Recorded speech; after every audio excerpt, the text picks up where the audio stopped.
At the suggestion of many, I've chosen to focus on retro remote controls from Graupner, the market leader in this field for many years. The company was founded in 1930 by Johannes Graupner in Stuttgart-Wangen and initially produced smaller fretsaw pieces. 2 years after its founding, the company moved to Kirchheim on a Tech. After the Second World War, the company initially employed 18 people and produced craft toys and kitchen items. Starting in 1950, the company entered this market with the production of plans and accessories for model airplanes. In 1952, a German-developed compression ignition engine was launched under the brand name Typhon. In 1953, the company founder died, and the company was continued by his son, Hans Graupner, who eventually transformed the company into the global market leader in the model aircraft sector. But now let's go back to 1954, when Graupner was represented for the first time at the Nuremberg Toy Fair. Here is an overview of the remote controls and manufacturers distributed by Graupner in the following years. Also in 1954, Graupner took over distribution of a series of model radio remote controls from the Munich-based manufacturer Clem, including the Standard 10, Standard 20, and Standard 30 transmitters. Here is the interior of the wooden box. The Standard 10 transmitter generated the anode voltage with a mechanical chopper, the Standard 20 with two 75-volt anode batteries, and the Standard 30Q already had a quartz oscillator. The receivers of the second and third standard series were also still equipped with tubes. In 1956, the Tippy kit system supplemented the Graupner remote control range. Transistor technology was introduced with the standard receiver in 1957, making the receiver smaller, lighter, and more reliable. All Graupner remote controls at that time were unmodulated single-channel systems. In 1958, Hans Schumacher's newly designed tone-modulated single-channel transmitters of the Bellaphon A and Bellaphon B series, along with a matching microton receiver.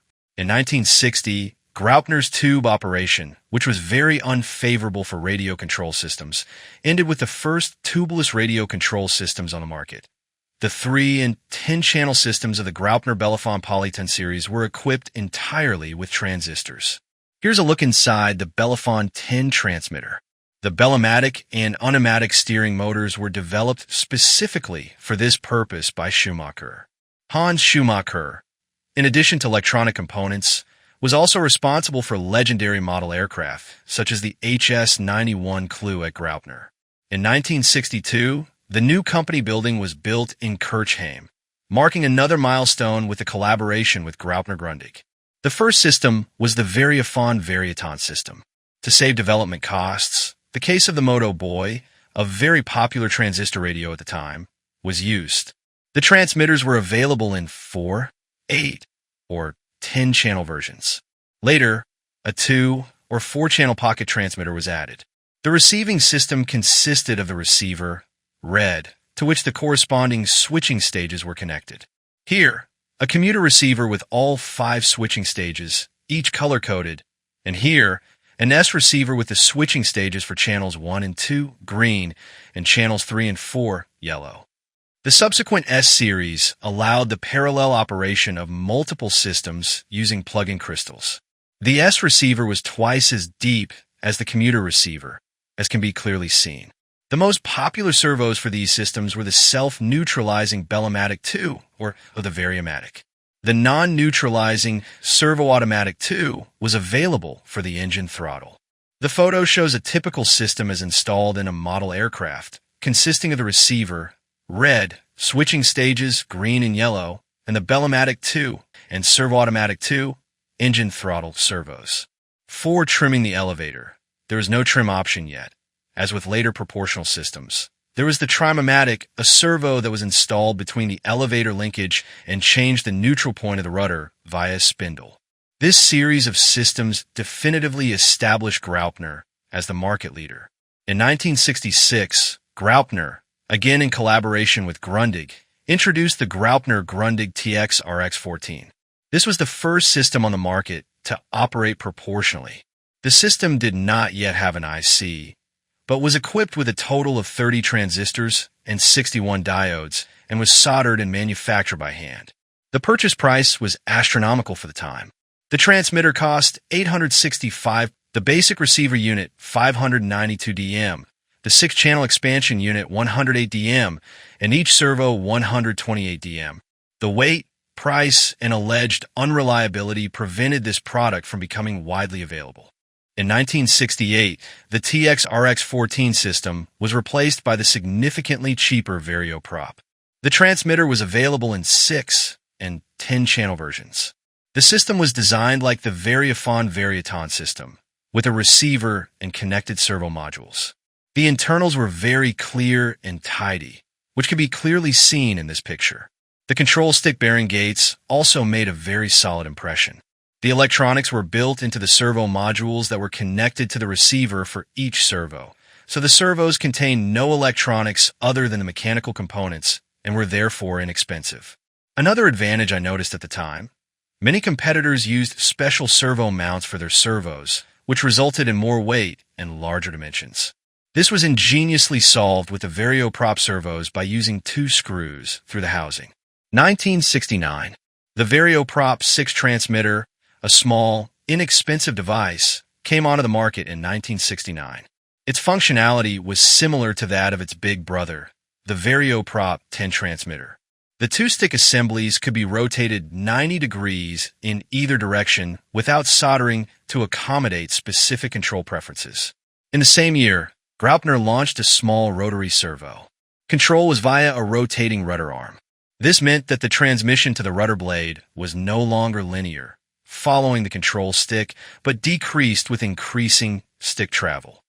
The Varioprop system was further expanded with the new innovations of 1970. First up was the new 12-channel transmitter, which, based on innovative principles and partly integrated technology, ensured maximum reliability and, thanks to its low power consumption, enabled operating times of up to 5 hours. The sophisticated plug-in system, as this detailed photo shows, allowed for complete freedom in assigning control sticks to servos. Another innovation from 1970 was the 4-channel servo module.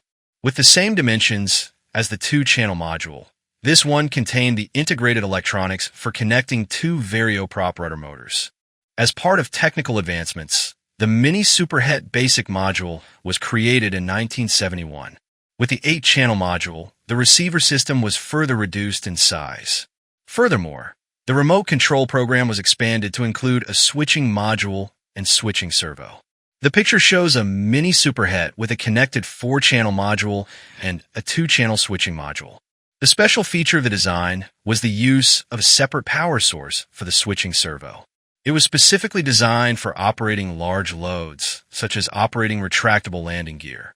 In 1973, the new Varioprop S-series transmitters were launched. The picture shows an 8-channel system with accessories. The transmitters were available in 6, 8, and 12-channel versions. The housing received a new yellow look, and the output power was increased to 1 watt. The circuitry, designed according to modern principles, featured a clean interior and was clear and easy to service. With the price increase for servos with electronics, Graupner abandoned the line of electronic-free servos. The decoder module now handled signal distribution and fed it to the servos. The Varioprop Micro Servo C05 was versatile thanks to its small dimensions. The space-saving mounting through the housing made it ideal, especially for smaller models. In 1974, a special feature occurred in Graupner's radio control history. For the first time, there was a new, inexpensive, small 4-channel radio control system, not from Grundig, but from OS.